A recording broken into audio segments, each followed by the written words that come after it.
Flávio Bolsonaro foi até Israel e foi lá, no Muro das Lamentações. Vamos assistir, ver o que ele fez lá. Estou revestido por Cristo, o inimigo não pode me ver. Ele vê Jesus. Nenhuma maldição proferida contra mim terá efeito. Toda palavra destrutiva cai por terra. Minha família está protegida, abençoada e selada pelo sangue de Jesus. Caminho em favor incomum, clareza divina e proteção sobrenatural. Toda investida demoníaca contra mim é exposta, desmantelada e destruída. Quebro todo acordo com a mentira. Recebo apenas o que o céu diz a meu respeito. Meu legado está crescendo, minha linhagem é abençoada. Meu chamado está protegido. Em nome de Jesus, amém. Aí, Flávio Bolsonaro fazendo uma oração ali no Muro das Lamentações. Comovente. É um tema, né, delicado, mas vamos falar, né? Começa, delicado, professor. porra Fala aí. nenhuma. O que significa Não é isso? delicado, não. É uma aberração isso aí, é uma aberração, sabe? E se esse aí se a gente for falar o que significa isso de verdade, não só no Brasil... Espera aí um minutinho. Meu Deus. Isso aí é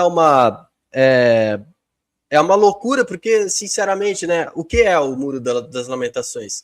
Em tese, é o resto do arrimo do primeiro templo, né, de Jerusalém. Então é para os judeus, né, os primeiros judeus, né, os judeus que moravam ainda naquela região, né, para eles poderem, né, relembrar aquele tempo. E é por isso que foi mantida. Aí depois, né, foi destruído o segundo templo por Tito, né, ocorreu muito problema lá, né, mas essa muralha continuou. E a gente sabe que os judeus não consideram Jesus o Messias. Não tem sentido nenhum esse cara encostar ali no muro, sabe? E começar a falar que em nome de Jesus não sei o que lá. Quem é Jesus na fila do pão para um judeu? Os judeus acham que Jesus era um charlatão, sabe? A doutrina oficial deles é essa, de que Jesus não fez nenhum dos milagres descritos na Bíblia cristã, e que se existiu essa figura, ela estava tentando enganar os judeus, sabe? Eles estão esperando o Messias ainda, que vai ser outra pessoa que não é Jesus. Não faz sentido, as coisas não combinam, não funciona, sabe? Só que é tanta vontade de não ser católico, de não ir lá nos templos católicos romanos, né? Que o cara tenta ir mais para trás dentro da tradição cristã para coisas que negam Jesus. Isso é literalmente anticristo. Isso é importante as pessoas entenderem. Quando você lê os textos católicos, né? Os textos cristãos do começo da idade do cristianismo, lá está descrito com todas as letras que os anticristos são muitos, não é um só. Entre eles, os judeus, e os primeiros, inclusive, os primeiros deles são os judeus que negaram Jesus, porque Jesus nasceu no meio deles e ele foi renegado pelo próprio povo, né? Então, assim, paciência, sabe? Tipo, essas pessoas ficam fazendo esse tipo de loucura, de coisa completamente sem pé nem cabeça, sabe? E os ignorantes, as pessoas que não têm, sabe? Sei lá o que acontece, devem ser, sei lá, cara, devem não ter Bíblia em casa, não sei, ou realmente tem muita vontade de gostar deles, né, cara? Desses caras aí. Mas é uma oportunidade, um oportunismo imbecil desse mané, sabe?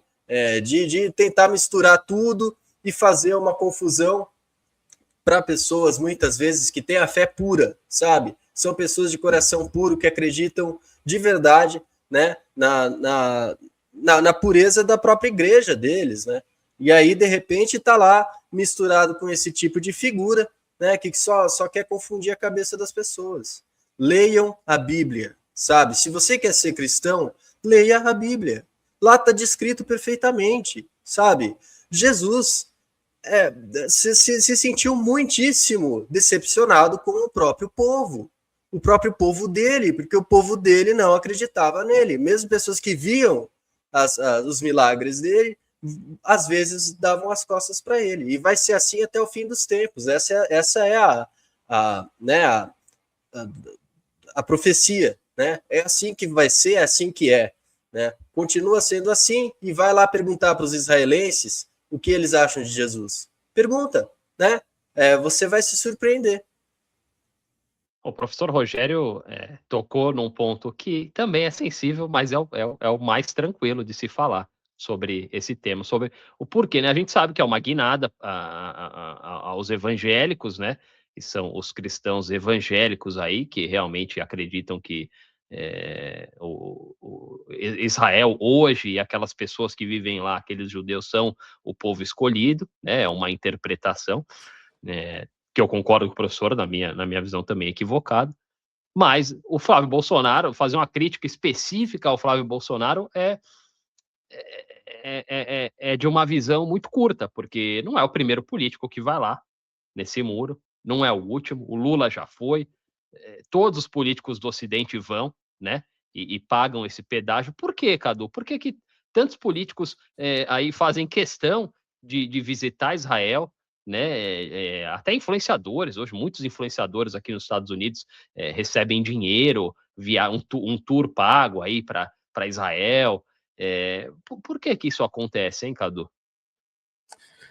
Difícil explicar, né, cara? sem derrubar o canal, mas porra, tem muito lobby, né? Isso não tem como negar, cara, né? Existe um lobby sionista, principalmente sobre as igrejas aqui no Brasil, cara. E não só no Brasil, né? Mas no Brasil, porra, desde que eu comecei a frequentar a igreja, eu sempre ouvi lá dentro da igreja que, não, as pessoas têm que orar por Israel, vocês têm que orar por Israel, né? E eu via essa questão sendo manipulada também, porque a partir começaram a surgir excursões para Israel, né? As pessoas pagavam fortunas para ir para Israel, cara, e visitar essas regiões, visitar o Muro das Lamentações. Então, embora o Rogério tenha explicado muito bem, né, o racha ideológico e religioso que existe entre as duas religiões, o cristianismo e o judaísmo, né, foi criada essa ideia de que não, de que a gente tem que torcer para que Israel prospere, para que Israel se estabeleça na região, né, para que depois possa ter a segunda vinda de Jesus. É o que os cristãos pregam aqui, né? E a partir daí se criou toda uma indústria, né? E uma visão muito mais favorável a Israel, né? Porra, imagina uma massa de pessoas que creem, né? Os evangélicos no Brasil são muito numerosos, né? E imagina uma população inteira dessas, né?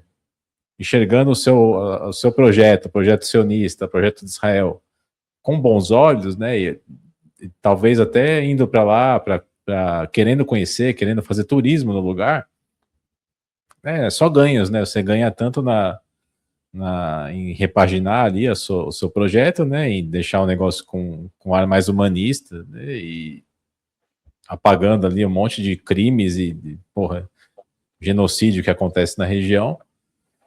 E ainda torna o negócio lucrativo, né? Que, muitas dessas igrejas aproveitam disso para fazer essas excursões, para, né, rentabilizar em cima dessa crença, cara, de que, Israel precisa prosperar, precisa se estabelecer na região e que Jesus vai voltar depois, né? A segunda vinda gloriosa será na Israel pronta, sabe? Eles se sustentam sobre isso, né? Mas a gente sabe que tem muito interesse aí, né? A grande verdade é o interesse econômico que rola e o interesse em deixar a imagem de Israel, né, polida, né, para a maior parte da população cristã. E se aproximar do capital, né? De quem realmente comanda o show. A gente já tocou nesse assunto algumas vezes. Essa é a parte mais delicada, mas são fatos, né? Tem gente que gosta de pintar, principalmente quem apoia a causa aí sionista, gosta de pintar como teoria da conspiração. Tem acontecido muito aqui nos Estados Unidos, né? Realmente, muitos jovens, muitos cristãos, muitos conservadores, progressistas, liberais, as pessoas, principalmente os jovens, durante a pandemia e depois do 7 de outubro, né, com a questão em Gaza, o ataque totalmente desproporcional de Israel em Gaza, e o massacre, o genocídio que aconteceu naquela região, muita gente acordou para algumas coisas aí que são muito claras, não são teorias da conspiração, são fatos, né? Os judeus correspondem a mais ou menos 2% da população americana, e eles são super representados nas áreas mais importantes, né? Eles praticamente controlam o sistema financeiro, o sistema econômico, controlam as universidades, controlam o sistema político. De 453 representantes no Congresso americano, meia dúzia não são financiados pelo lobby, pelo AIPAC, por esses lobbies do Estado de Israel. Então é um negócio impressionante. Controlam os políticos, controlam o sistema financeiro, controlam a arte, a cultura, controlam Hollywood, né? Controlam a pornografia, né? O Pornhub é controlado por judeus, o OnlyFans é controlado por judeus, né? Eu acho muito interessante um aspecto que eu vejo muito pouca gente abordar, que muitas das ideias progressistas, identitárias, foram criadas por eles, por esse grupo, né? E os conservadores evangélicos abraçam essa ideia que vocês dois explicaram muito bem. Então, todo mundo sabe que pelo poder militar dos Estados Unidos, dificilmente você vai destruir os Estados Unidos, o Império Americano, por fora, né? Muito difícil. Então você vai destruir por dentro. É o que a gente está vendo. É um país completamente dividido, que as pessoas se odeiam, que as pessoas agora estão se matando nas ruas, né? Simplesmente porque elas acreditam em coisas diferentes, pessoas da mesma raça, pessoas da mesma classe social se matando aí, e isso tudo é importante entender que é desenhado, é um projeto, eu acho que vai muito além, sabe, eu acho que para você ser presidente de um país importante, seja os Estados Unidos, seja o Brasil, você não chega a esse posto sem se alinhar ao sionismo. Basicamente é isso, cara. De verdade, assim. O próprio Donald Trump e o Bolsonaro também. O Trump em 16 e o Bolsonaro em 18 foram duas anomalias, né? A ideia não era nenhum desses dois caras governando. A Hillary Clinton não tinha um instituto de pesquisa que não apontava ela como a vencedora em 16, e o projeto em 2018 no Brasil era prender o Lula, naquele momento, era importante, uma alternância de poder, e colocar o Geraldo Alckmin. O Geraldo Alckmin era o candidato do sistema. O Bolsonaro foi uma anomalia, né? Assim como Donald Trump, campanhas muito mais baratas do que a dos adversários, campanhas rodadas na internet, né? De maneira ali, com robôs, espalhando notícias falsas e tal, a gente já conhece, a gente sabe como aconteceu, e isso é algo que não vai se repetir. Isso não vai se repetir. Hoje eles têm controle total. Ontem eu assisti uma entrevista com o novo CEO do TikTok, né? O TikTok foi adquirido por um pool de investidores, com o Larry Ellison, né? Que é um judeu secular, e o segundo ou terceiro homem mais rico do mundo, que encabeça a lista desses investidores, comprou o TikTok, comprou o algoritmo poderosíssimo do TikTok, né? Tirou das mãos dos chineses. E o CEO, no momento da entrevista, ele diz que, até é que está em inglês, eu não vou colocar aqui, mas o CEO falou que se você mencionar sionismo no TikTok de maneira positiva, o algoritmo vai deixar o vídeo espalhar. Se você mencionar sionismo de maneira negativa, você vai ser classificado como hate speech, né, como discurso de ódio, e o seu conteúdo, né, vai ser classificado assim, e você pode responder criminalmente. Olha só, né, a gente está vendo estudantes perdendo vistos, sendo deportados por criticarem políticas americanas alinhadas ao Estado de Israel. Então a coisa é muito séria, muito profunda, né? E até vi uma outra entrevista de um cara falando que a nova estratégia é associar tudo que acontece de ruim a Israel. É a nova estratégia dos sionistas. Tudo que acontecer nos Estados Unidos de ruim, você associa a Israel, são robôs espalhados pelas redes sociais, criando as teorias mais estapafúrdias, mais bizarras, para ridicularizar essa ideia. Então, cada vez que as pessoas mencionarem, pô, isso aqui tem esse problema aqui relacionado ao sionismo, vai todo mundo rir e falar, você tá louco, é teoria da conspiração, sabe? Então, porque não tem mais como voltar atrás, não tem mais como fazer as pessoas pararem de falar isso, além de classificar tudo como antissemitismo, que é totalmente diferente, o professor pode falar, né? Ninguém odeia judeu, ninguém está falando para fazer nada contra judeus, simplesmente apontando que um grupo que é muito pouco numeroso é super representado nas esferas mais poderosas, nas áreas mais diversas aí da sociedade, né, professor? Sim, nas áreas mais críticas, e isso desde né, do fim da Segunda Guerra. Isso começou a ficar cada vez mais evidente, né? Tanto na Inglaterra quanto nos Estados Unidos. Desculpa, Alemanha... só para te dar mais um gancho. Por exemplo, a Universidade de Harvard o controle de Harvard saiu das mãos de uma mulher preta, declaradamente uma social-democrata, e foi parar nas mãos de um médico judeu, né? Nesse momento aconteceu a gente vê isso acontecer direto, tipo, realmente eles são muito poderosos, não tenho que... não estou dizendo com isso que não exista judeu pobre, judeu sem influência, óbvio que existe, né? É a maioria, inclusive, não sei se nos Estados Unidos, mas no mundo com certeza. Mas eles realmente são muito organizados, muito poderosos. Isso que acontece no Brasil, eu acho uma loucura isso, sabe? É realmente muito impressionante. E eu já vi algumas teorias, né? Já que a gente está falando de teorias que podem ser consideradas teorias da conspiração, né? Eu já vi algumas teorias que não me parecem teoria da conspiração, a respeito do crescimento dessa linhagem americana de protestantismo, né? Porque você pode ver, né? Os neopentex, né? Eles geralmente têm uma origem americana, né? Seja americana ou inglesa.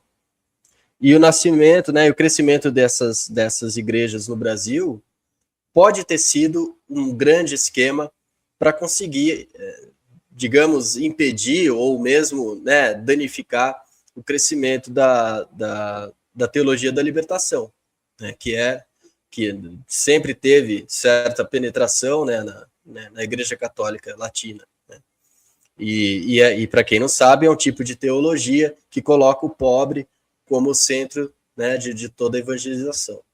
Então, assim, acho que a gente sabe que tem, né, tem forças, né, que às vezes não são tão evidentes. Se você não consegue ler a realidade para além da sua primeira camada, digamos assim, você vai estar agindo de maneira muito ingênua, né? Você vai estar sendo, de certa forma, controlado como uma marionete por esses caras que sabem o que estão fazendo e se organizam.